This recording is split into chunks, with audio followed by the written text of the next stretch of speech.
ಮೊನ್ನೆ ಭಾನುವಾರ ನಾನು ಕಲ್ಲಡ್ಕದ ಶ್ರೀ ಉಮಾಶಿವ ಕ್ಷೇತ್ರಕ್ಕೆ ಹೋಗಿದ್ದೆ. ಅಲ್ಲಿ ಇವರು ಭಾಗವತಿಗೆ ಮಾಡುವುದನ್ನು ಕಂಡು ಇವರನ್ನು ಮಾತನಾಡಿಸಿದೆ. ಯಕ್ಷಗಾನವನ್ನು ತುಂಬ ಇಷ್ಟಪಡುವ ಇವರು ಎಲ್ಲೇ ಯಕ್ಷಗಾನ ಆಗಲಿ ಅಲ್ಲಿಗೆ ಹೋಗಿಯೇ ಹೋಗ್ತಾರಂತೆ. ಅದು ಮಾತ್ರವಲ್ಲದೆ ಯಕ್ಷಗಾನದ ಭಾಗವತಿಗೆಯನ್ನು ಹಾಡುವುದಂದ್ರೆ ಇವರಿಗೆ ತುಂಬ ಇಷ್ಟವಂತೆ. ಕೇಳೋಣ ಇದೆಲ್ಲ ಹೇಗೆ ಅವರಿಗೆ ಬಂತು ಅಂತ ಅವರ ಬಾಯಲ್ಲೇ ಕೇಳೋಣ. ನಮಸ್ಕಾರ, ನಿಮ್ಮ ಹೆಸರೆಂತ?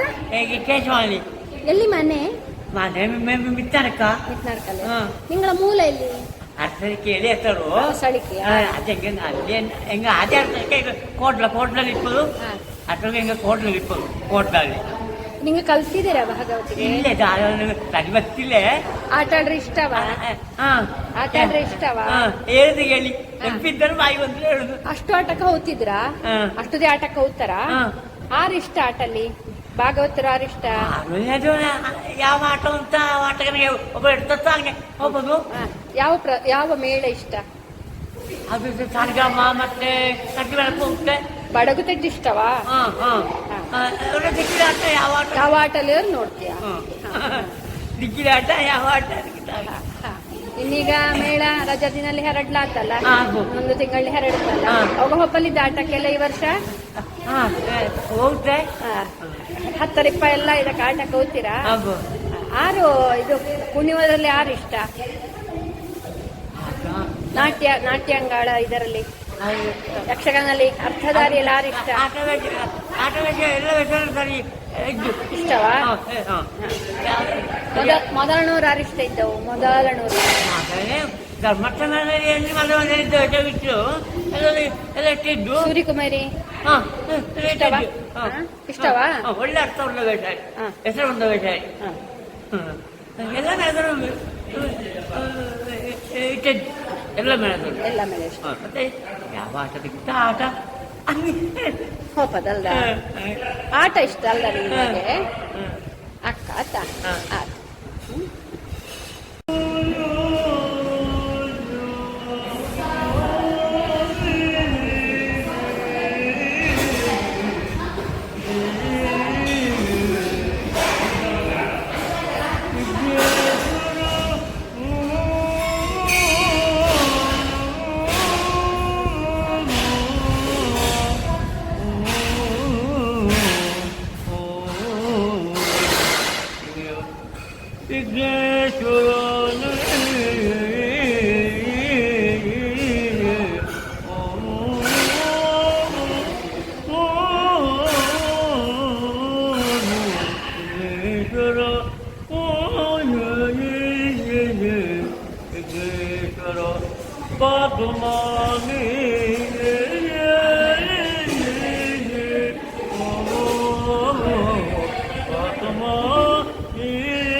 ಭಾಗವತಿಗೆ ಕೊನೆಗೊಂದು ನಿಷ್ಕಲ್ಮಶವಾದ ನಗುವನ್ನು ನಗ್ತಾರೆ ಅವರು. ಮುಗ್ಧ ಜೀವದ ಈ ನಗು ಇದೆಯಲ್ಲ, ನಿಷ್ಕಳಂಕತೆಯ ಅಂತರಂಗವನ್ನು ತೆರೆದಿಡುತ್ತದೆ. ಕೇಶವಣ್ಣ, ಒಂದು ಭಾಗವತಿಗೆ ಹಾಡ್ತೀರಾ ಅಂತ ಯಾರಾದರೂ ಬಂದು ಕೇಳಿದರೆ ನಗುತ್ತಾ ಅವರು ಭಾಗವತಿಗೆ ಮಾಡ್ತಾರೆ.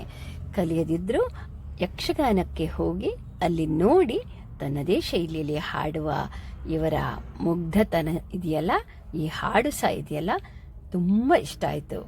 ಹಾಡಿನೊಂದಿಗಿರುವ ಆ ನಿಷ್ಕಳಂಕ ನಗು ಸಹ ಬಹಳ ಇಷ್ಟ ಆಯಿತು.